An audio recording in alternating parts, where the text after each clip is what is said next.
Aprende electrónica desde nivel básico hasta microcontroladores, ya está a la venta. Para más información, por favor contáctame al email que aparece en pantalla.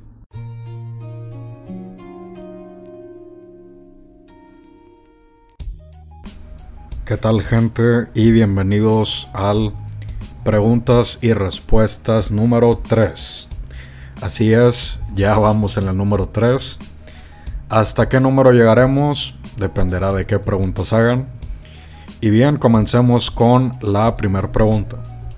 Como primera pregunta tenemos: ¿qué cautín recomiendas para uso general? Existen muchas marcas. Yo, en mi opinión, las mejores son Heiko, Weller y JBC. Yo poseo un Weller, el FX888D. Es un buen cautín, es muy bueno, es de buena calidad, es barato y tiene una interfaz digital. Depende de qué país seas, lo puedes encontrar por lo menos en unos entre 60 y 120 dólares, dependiendo de qué país seas. Si vives en Estados Unidos, obviamente te va a costar muy barato. Si vives en Latinoamérica, te va a costar casi el doble. Pero aún así es un muy buen cautín para iniciar. Eso sí, no compren esos cautines de 5 dólares.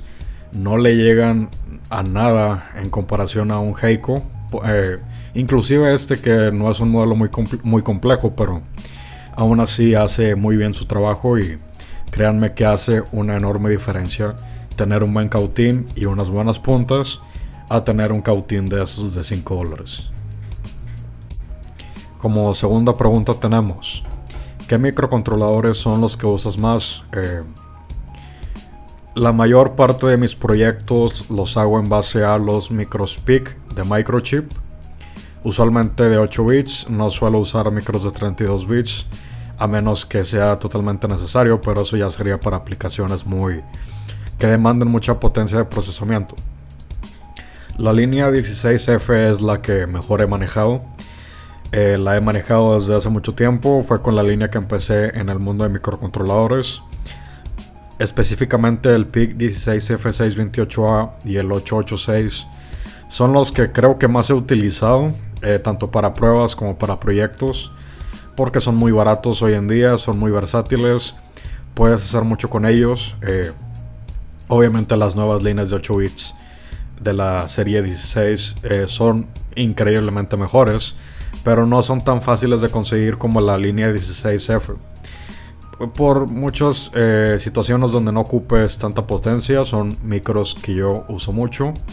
Últimamente también me estoy metiendo mucho con la línea STM32F de ST Electronics, ya que pues son muy baratos y se pueden hacer muchas cosas con ellos, por lo que futuros productos míos posiblemente estén basados en este micro, o futuros proyectos que veamos en el canal. Como tercera pregunta tenemos: ¿qué marcas de multímetros baratos recomiendas? Siempre he dicho que lo ideal es conseguir un multímetro de gama alta. Tampoco es necesario un Keithley, pero yo en mi caso elegiría un Fluke usado antes de cualquier otro multímetro nuevo. Hablando en el caso de que queramos ahorrar o que no tengamos un presupuesto muy alto. Por ejemplo, los multímetros Fluke 83 y 87 de la serie 3 en adelante los puedes encontrar por un precio accesible, dependiendo del caso, pero usualmente se pueden conseguir por un precio accesible. Ahora, si tu presupuesto es muy bajo y quieres un multímetro nuevo, en mi opinión, creo que los mejores son los Unity respecto a multímetros de bajo costo. Tampoco es como que sean los más baratos, pero puedes conseguir multímetros con buenas prestaciones de la marca Unity por un precio no tan elevado. Eso sí, no te van a dar la calidad ni la precisión de un Fluke. Esto sí lo tenemos que dejar en claro desde el principio.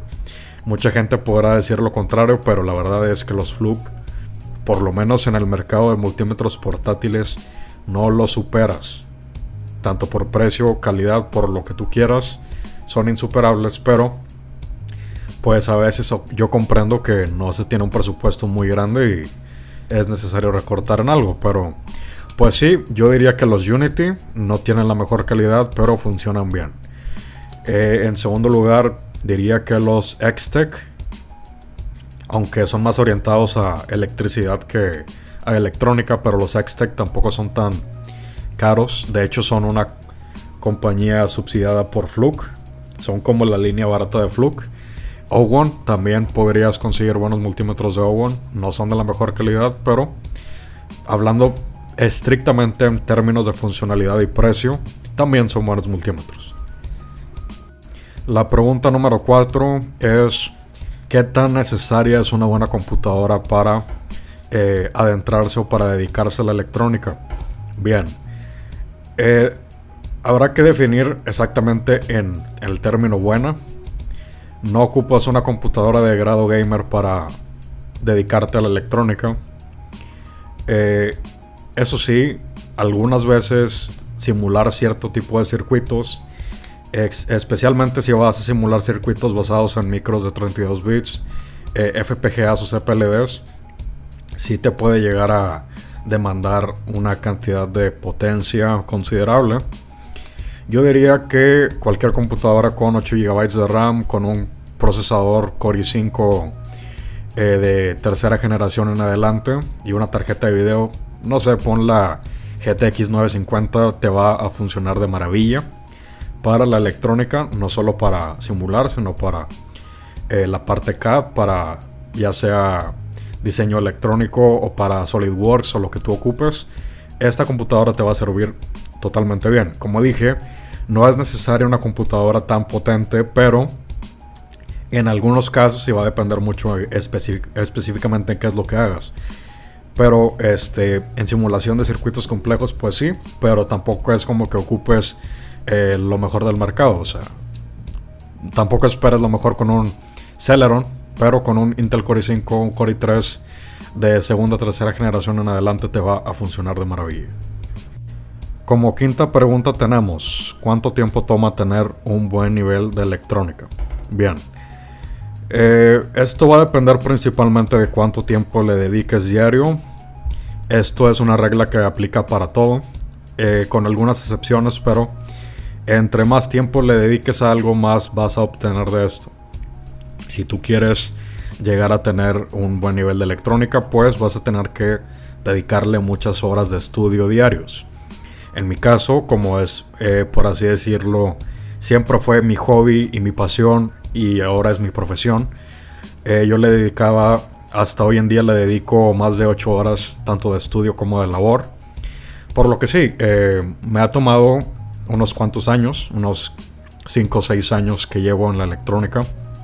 Pero si quieres tener un buen nivel, pues estúdiale lo más que puedas diario, enfócate en esto y puedes llegar a tener buenos resultados rápidamente. Obviamente rápidamente hablamos en 3 o 4 años, no esperes tener todo en un año, pero sí, si le echas ganas sí vas a llegar rápido, y siendo constante y echándole muchas ganas y estudiando mucho al día. Obviamente también va a depender tu capacidad intelectual, qué tan rápido aprendas o lo que sea.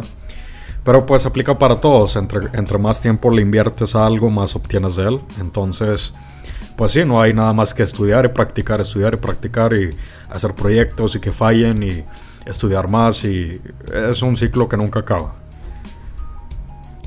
Y bien, como sexta y última pregunta es: ¿cuál es el sueldo promedio de un ingeniero en electrónica? Bien. Es una pregunta muy abierta, pero la voy a tratar de responder lo mejor posible. No existe un estándar como tal, va a depender precisamente de a qué es a lo que te dediques.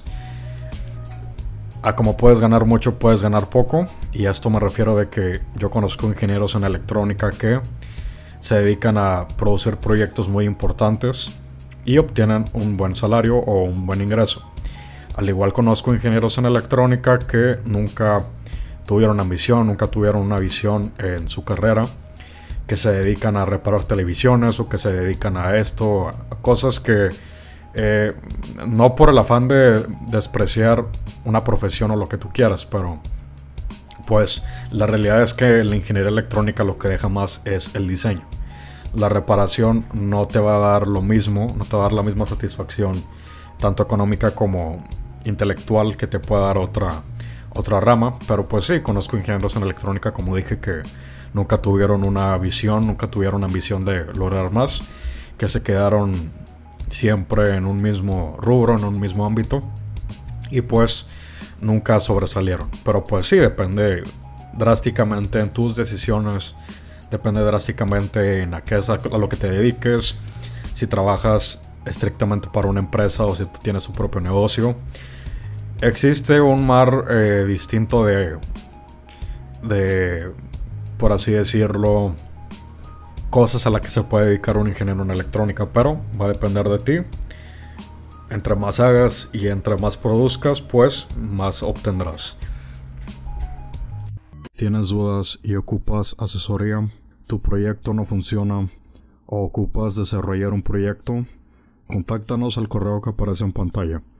Brindamos asesoría y servicios de diseño de proyectos. No olvides darle like a mi página de Facebook, Electrónica Avanzada, en la cual iré haciendo actualizaciones sobre el canal de YouTube y también daré noticias que muy posiblemente no mencione en YouTube. Entonces es importante que le des like para que estés informado totalmente de futuros eventos en el canal. No olvides de suscribirte al canal y también darle clic a la campanita para que cada vez que llegue un video puedas verlo al instante.